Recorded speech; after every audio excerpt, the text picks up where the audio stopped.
Namaste everyone. Today we will see some definitions based on concave and convex mirror. Uh, in the last class we have already discussed about what is concave mirror and what is convex mirror. So now it's turn to discuss about some definitions based on concave mirror and convex mirror. जरा देखिए, हम definitions की बात करेंगे तो definitions में बहुत सारी डेफिनेशन होती है और जो मैं आपको डेफिनेशंस बताऊंगा वो सारी डेफिनेशंस एप्लीकेबल होगी, कॉन्केव मिरर के लिए भी एप्लीकेबल होगी and that will be applicable for the convex mirror also. So this is first of all we are taking what, this is concave mirror. याद रखिएगा स्टूडेंट्स कि अगर आप कॉन्केव मिरर ले रहे हैं तो पॉलिश करना बहुत जरूरी है. अगर आप पॉलिश नहीं करते तो बोर्ड एग्जाम्स में आपके नंबर डिडक्ट हो सकते हैं. तो देखिए, this is a concave mirror. So here I am writing what is this, this is a concave mirror. जितनी भी डेफिनेशंस की हम बात करेंगे जो हम आज पढ़ने वाले हैं ये एप्लीकेबल रहेगी for concave mirror also and for convex mirror also. तो जरा देखें, हमने एक लाइन इस कॉन्केव मिरर के लेफ्ट साइड में भी हमने ड्रॉ कर दी है और राइट साइड में भी हमने ड्रॉ कर दी है. तो सबसे पहली डेफिनेशन आती है हमारे पास पोल की. ठीक है, now what is pole? The centre of the mirror is known as what, pole. So this will be what, pole. जो मिरर का सेंटर होता है उसी को हम क्या बोलते हैं, पोल. तो यहां से यहां तक ये पूरा कॉन्केव मिरर है ना, और जो भी इसका सेंटर होगा उसको हम क्या बोलते हैं, पोल बोलते हैं. So the definition of pole is what, the centre of a mirror is known as what, pole. It is denoted by P. इसको किससे डिनोट कर दीजिए आप, स्मॉल पी से डिनोट कर दीजिए. तो ये पहली डेफिनेशन होती है. आई होप आपको समझ में आ गई होगी. Now moving on to the second definition. अगर हम सेकेंड डेफिनेशन की बात करते हैं तो मान लेते हैं कि यहाँ कहीं ना कहीं हमारे पास एक सेंटर है जिसको हम बोलते हैं सेंटर ऑफ कर्वेचर. अब थोड़ा इसको ध्यान से आप लोगों को सुनना पड़ेगा. ये जो कॉन्केव मिरर होता है आप सबको पता है कि ये किसका पार्ट होता है, ये एक स्पेरिकल मिरर का पार्ट होता है ना. तो अगर मैं इसको क्या करता हूँ, पूरा घुमाता हूँ तो डेफिनेटली मुझे सेंटर कहीं ना कहीं यहाँ मिलेगा, है ना. तो ये जो सेंटर होता है इसको हम बोलते हैं सेंटर ऑफ कर्वेचर. क्या बोलते हैं, सेंटर ऑफ कर्वेचर. अब हम अगर डेफिनेशन की बात करें तो सेंटर ऑफ कर्वेचर की वो क्या होगी, centre of curvature is a point और we can say centre of curvature is the centre of a spherical mirror. ये जो सेंटर ऑफ कर्वेचर होता है ये सेंटर होता है स्पेरिकल मिरर का जिसका कॉन्केव मिरर एक हिस्सा होता है ना. तो once again I am repeating the definition. Centre of curvature is the centre of a spherical mirror of which this mirror is a part. ठीक है, उस स्पेरिकल मिरर का एक हिस्सा होता है कॉन्केव मिरर. ठीक है, और उस स्पेरिकल मिरर का जो सेंटर होता है उसी को हम क्या बोलते हैं, सेंटर ऑफ कर्वेचर. तो आप इसको सी ऑफ सी भी लिखते हैं. बहुत सारे बच्चे आजकल सेंटर ऑफ कर्वेचर को सी ऑफ सी लिखते हैं. तो I hope you all have got the definition. ठीक है, ये हो गई हमारे पास second definition centre of curvature की. नाउ थर्ड डेफिनेशन की बात करेंगे हम प्रिंसिपल एक्सिस की. ठीक है, अब प्रिंसिपल एक्सिस की अगर मैं बात करता हूं तो ये जो आप लाइन देख रहे हैं है ना, यहां से मैं इसको बहुत सिंपल शब्दों में आपको बता रहा हूं. ये जो लाइन पास हो रही है ना, जो पोल से भी उधर लेफ्ट हैंड पर चली जा रही है ना, राइट हैंड पर भी चले जा रही है, इधर लेफ्ट हैंड पर भी आ रही है. तो जो लाइन सेंटर से पास हो रही है, मतलब पोल से भी पास हो रही है, सेंटर ऑफ कर्वेचर से भी पास हो रही है, जिसको आप इधर भी कितना भी एक्सटेंड कर सकते हैं, इधर भी कितना भी एक्सटेंड कर सकते हैं. इस लाइन को हम क्या बोलते हैं, प्रिंसिपल एक्सिस बोलते हैं. कौन सी एक्सिस बोलेंगे, principal axis. Beyond the mirror भी हम इसको क्या कर सकते हैं, एक्सटेंड कर सकते हैं. देखिए एक बात ध्यान रखिएगा, ये हम बोर्ड पर बना रहे हैं. प्रैक्टिकली तो आप कोई लाइन आपका जो नॉर्मल मिरर है उसके आर पार कुछ नहीं कर सकते. ठीक है, तो आपको ये ध्यान देना पड़ेगा कि ये हम क्या कर रहे हैं, केवल एक 2D बोर्ड पर इसको पढ़ रहे हैं. ठीक है, तो सेंटर ऑफ कर्वेचर भी क्लियर हुआ, प्रिंसिपल एक्सिस भी आपको क्लियर हुआ होगा. ठीक है, ये जो लाइन जा रही है ना, हम हिंदी में से कहते हैं कि आर पार हो गई, तो ये हमारे पास वो क्या है, आपका principal axis. Now moving further, हम क्या करेंगे, फोर्थ डेफिनेशन की बात करेंगे, फोकस की। ठीक है, अब अगर मैं फोकस की बात करूं तो देखिए कि एग्जामिनेशन में क्या होता है कि जो बच्चे इसकी डेफिनेशन लिखते हैं वो कंबाइंडली लिखते हैं, मतलब कॉन्केव मिरर के लिए भी लिख देते हैं और कॉन्वेक्स के लिए भी। तो दोनों के लिए जो डेफिनेशन है वो क्या होगी, अलग अलग होगी। अब आप सोच रहे होंगे कि फोकस तो एक ही होता है तो डेफिनेशन अलग अलग कैसे, तो उसके लिए थोड़ा सा हम पीछे जाते हैं। पीछे जाते हैं इन द सेंस कि जरा देखिए कि ये कौन सा मिरर है आपका। अभी ये कोई मिरर नहीं है ना। आपको बहुत इंपॉर्टेंटली ध्यान रखना है कि इसको आपको पॉलिश करना पड़ेगी। अगर आप मिरर की बात करते हैं तो बट ऑब्वियस है कि you need to polish it. ठीक है, और ये हमारे पास प्रिंसिपल एक्सिस है, this is what, pole. Centre of the mirror is known as what, pole. अब हम क्या करेंगे, जो भी रे ये प्रिंसिपल एक्सिस के पैरेलल है, ठीक है, this one is parallel to the principal axis and this one is also parallel to the principal axis. ये वाली रे प्रिंसिपल एक्सिस के पैरेलल दिख रही है आपको, है ना, और ये वाली रे भी प्रिंसिपल एक्सिस के पैरेलल दिख रही है। तो जितनी भी रे प्रिंसिपल एक्सिस के पैरेलल होती है, आफ्टर रिफ्लेक्शन, है ना, रिफ्लेक्शन होने के बाद मतलब मिरर से टकराने के बाद ये जिस भी पॉइंट पर आकर मीट होती है इस प्रिंसिपल एक्सिस पर, उस पॉइंट को हम क्या कहते हैं, फोकस कहते हैं। तो what is focus in concave mirror?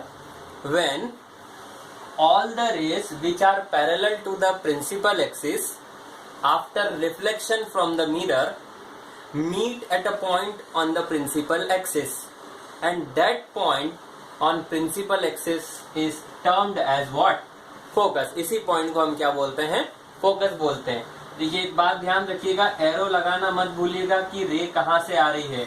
In case if you miss then you will definitely lose your marks in examination. तो आई होप कि ये कॉन्केव मिरर के लिए फोकस क्या हो गई कि जितनी भी रे प्रिंसिपल एक्सिस के पैरेलल होगी, आफ्टर रिफ्लेक्शन वो जिस भी पॉइंट पर आकर मिलेगी वो क्या होती है, उस पॉइंट को हम क्या बोलेंगे, फोकस। ठीक है, अलग अलग मिरर के लिए फोकस अलग अलग हो सकता है। ठीक है, इस मिरर के लिए मान लीजिए कि यहाँ से जितनी भी रे आएंगी पैरेलल ऊपर से, चाहे प्रिंसिपल एक्सिस के ऊपर से आए, इधर से आए, या प्रिंसिपल एक्सिस के नीचे इधर से आए, है ना, प्रिंसिपल एक्सिस के पैरेलल है तो जहां पर भी आकर मीट होगी उस पॉइंट को हम क्या कहेंगे, फोकस। अब ये तो किसके लिए डेफिनेशन हो गई, आपकी कॉन्केव मिरर के लिए हो गई फोकस की डेफिनेशन। लेकिन if we talk about convex mirror, तो जरा देखिए ये हमारे पास कौन सा मिरर है, अभी मिरर नहीं है बच्चों, है ना, तो ध्यान रखिएगा कि this is what, this is convex mirror, है ना, ये हमारे पास कॉन्वेक्स मिरर है। और ये हमारे पास कौन हुआ, सेंटर ऑफ द मिरर, जिसे हम क्या कहते हैं, पोल कहते हैं। अगेन ये हमारे पास होगा सेंटर ऑफ कर्वेचर। ठीक है, आगे बात करते हैं centre of curvature convex mirror में। केव पार्ट जिधर होता है, केव पार्ट समझते हैं ना आप, ये वाला जो पोर्शन होता है इसको ये केव पार्ट कहलाता है। तो केव पार्ट उधर की तरफ है ना, तो सेंटर ऑफ कर्वेचर उधर होगा। कॉन्केव मिरर में देखिए केव पार्ट इधर की तरफ है, तो इधर इसका क्या है, सेंटर ऑफ कर्वेचर है। ठीक, अब इस कॉन्वेक्स मिरर में अगर हम बात करते हैं तो क्या होगा, ये रे प्रिंसिपल एक्सिस के पैरेलल है। ठीक है, अगर मुझसे बोर्ड पर पैरेलल अगर थोड़ी सी इधर उधर हो रही है तो अभी आप कंसिडर कर सकते हैं इसको। ठीक है, ये आपका सेंटर ऑफ कर्वेचर है यहाँ पर। ठीक है, आप आगे बात करते हैं। कॉन्वेक्स मिरर में क्या होता है, जो भी रे प्रिंसिपल एक्सिस के पैरेलल रहेंगी, आफ्टर रिफ्लेक्शन मतलब जैसे ही वो मिरर पर टकराएंगी वो अपने पाथ से क्या हो जाएंगी, डाइवर्ज हो जाएंगी। मतलब ये वाली रे जो प्रिंसिपल एक्सिस के पैरेलल थी मिरर पे स्ट्राइक हुई और डाइवर्ज हो गई, है ना। सिमिलरली ये वाली रे जो प्रिंसिपल एक्सिस के पैरेलल थी, अपने रिफ्लेक्शन के बाद ये भी डाइवर्ज हो गई। लेकिन डाइवर्ज होने के बाद अगर इसको पीछे की तरफ किसी पॉइंट पर एक्सटेंड करते हैं, ठीक है, तो ये जिस भी पॉइंट पर आकर मिलती है, ठीक है, वो आपके कॉन्वेक्स मिरर का क्या होगा, फोकस होगा। तो जरा सुन लीजिए ध्यान से कि in concave mirror the rays which are parallel to the principal axis after reflection meet at a point, वो खुद ब खुद क्या हो जाती है, मीट हो जाती है ना, उस पॉइंट को कॉन्केव मिरर का फोकस कहा जाएगा। But in convex mirror the rays which are parallel to the principal axis after reflection will diverge from their path and they appear to come from a certain point, ठीक है। और जिस point से आपको वो आती हुई नजर आएगी ना, उसी पॉइंट को हम क्या कहेंगे, फोकस कहते हैं। मतलब अगर मैं इस रे को मैं यहां से देखूंगा तो बट ऑब्वियस होगा कि मुझे ऐसा लगेगा कि वो रे कहां से आ रही है, कहीं ना कहीं यहां से आ रही है। तो that will be the focus for किसके लिए, आपके कॉन्वेक्स मिरर के लिए। तो आई होप आपको कॉन्केव मिरर और कॉन्वेक्स मिरर में दोनों के लिए उसकी फोकस की डेफिनेशन पता चल गई होगी। तो जरा once again I am repeating, focus के लिए अगर मैं बात करूं तो the rays which are parallel to the principal axis after reflection meet at a point, और we can say actually meet at a point और appear to meet is known as what, principal focus. तो focus को किससे denote करते हैं, हम capital F से denote करते हैं, ठीक है। तो ये फोकस की डेफिनेशन हो गई। नेक्स्ट 5th पॉइंट पर अगर हम बात करेंगे तो हम बात करेंगे नेक्स्ट फोकल लेंथ की। तो आप एक और बात ध्यान रखिएगा कि फोकस को हम डिनोट करते हैं कैपिटल F से, ठीक है। Now it's turn for focal length small f। ये जो पोल है आपका, है ना, जो कि सेंटर ऑफ मिरर होता है, पोल और फोकस से जो डिस्टेंस होती है आपकी, पोल और फोकस के बीच की जो डिस्टेंस होती है उसे ही हम क्या कहते हैं, फोकल लेंथ कहते हैं। Then what will be the focal length, the distance from pole to focus is known as what, focal length. Okay, तो यहाँ पर भी फोकल लेंथ क्या होगी, from this pole to focus is known as focal length. Here this pole to focus is known as what, focal length. So this is what, 5th definition. Now 6th definition, radius of curvature.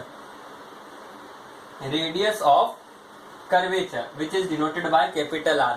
देखिए, पोल से focus तक की distance तो focal length कहलाई, लेकिन ये आपके जो पोल से रेडियस सेंटर ऑफ कर्वेचर की जो डिस्टेंस होती है उसे हम क्या कहते हैं, रेडियस ऑफ कर्वेचर। जरा ध्यान से एक बार और देख लीजिए, मैं थोड़ा इधर साइड में बता देता हूं आपको। This is a concave mirror, ठीक है। ये आपका पोल है, P से डिनोट कर दिया, और ये आपका हमारे पास सेंटर ऑफ कर्वेचर है।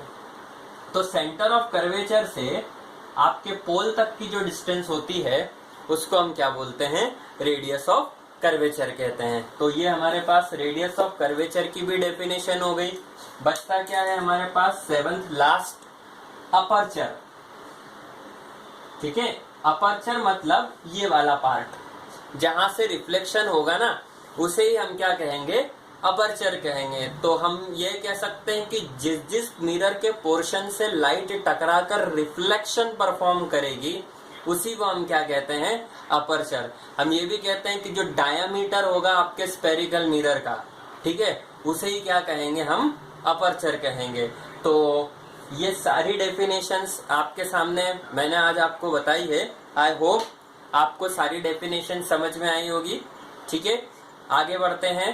तो डेफिनेशन के बाद एक और बात ध्यान रखें कि कॉन्केव मिरर को हम कन्वर्जिंग मिरर भी कहते हैं और कॉन्वेक्स मिरर को हम डाइवर्जिंग मिरर भी कहते हैं। क्यों, आपने देखा कॉन्वेक्स मिरर में रे जो प्रिंसिपल एक्सिस के पैरेलल थी, आफ्टर रिफ्लेक्शन वो अपने पाथ से डाइवर्ज हो गई, दूर चली गई। और यहाँ कॉन्केव मिरर में देखिए, जैसे मिरर पे टकराती वो खुद ब खुद एक पॉइंट पर आकर क्या हो जाती है, कन्वर्ज हो जाती है। तो एग्जाम में भी अगर क्वेश्चन आता है कि अ कन्वर्जिंग मिरर, तो don't get confused, converging mirror is nothing but the concave mirror only, ठीक है। तो आज के लिए इतना ही। अगर आपको ये वीडियो पसंद आया है तो बिल्कुल लाइक का बटन हिट करिए, और जो रेड कलर में सब्सक्राइब ऑप्शन लिखा है जरूर उसको सब्सक्राइब करिए। धन्यवाद, नमस्कार।